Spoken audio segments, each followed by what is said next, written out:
एक छोटे से गांव में रहता था एक गरीब किसान। सुबह सुबह अपने खेतों में जाता, मिट्टी से जुड़ा उसकी हर सांस में मेहनत की खुशबू थी। वो खेती से कम मिलती आए थी, लेकिन उसकी उम्मीदें कभी कमजोर नहीं हुई। शाम को घर लौटकर जब बच्चे दौड़कर गले लगते, तब लगता दुनिया का सबसे बड़ा धन सिर्फ प्रेम होता है।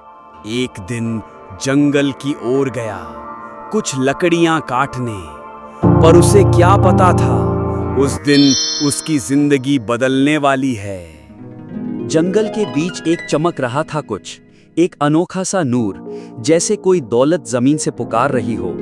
उसने धीरे से वो रोशनी उठाई। आंखों में आश्चर्य था, लेकिन दिल में संकोच भी। उस रोशनी को देखते ही उससे माँ की बातें याद आईं। बेटा, ईमानदारी सबसे बड़ा धन है।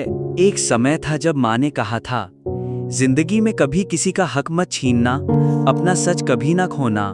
किसान ने फैसला किया, इस रोशनी को, जिसे खजाना कहा जा सकता है, उसे राजा तक पहुंचाना ही सही होगा।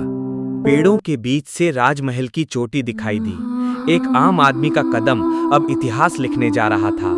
दरवाजों पर पहुंचकर उसने अपनी आंखों में सच और हाथों में अमानत ले जाकर दस्तक दी। रखवाले उसे अंदर ले गए, लेकिन उसके कदमों में कभी ना आई संकोच। सच बोलने वाले को डर कैसा। राजा के सामने किसान झुका और बिना किसी लालच के अपना पाया हुआ खजाना उनके सामने रख दिया। राजा ने जब उस रोशनी को देखा तो सिर्फ एक पत्थर नहीं, एक ईमानदार दिल भी दिखाई दिया।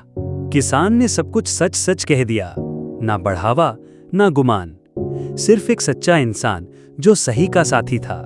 राजा ने मुस्कुराते हुए कहा, ऐसे लोग ही देश की असली पहचान होते हैं, और उसे वरदान दिया।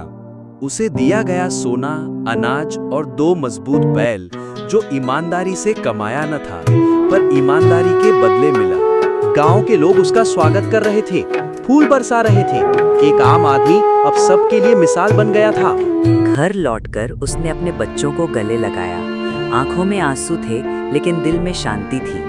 उसने अनाज का हिस्सा गरीबों में बांट दिया, क्योंकि उसने सीखा था असली दौलत वो होती है जो सबको मिलके मिले। इस कहानी का पार्ट 2 देखना हो तो इस वीडियो को लाइक एंड चैनल को सब्सक्राइब जरूर करें।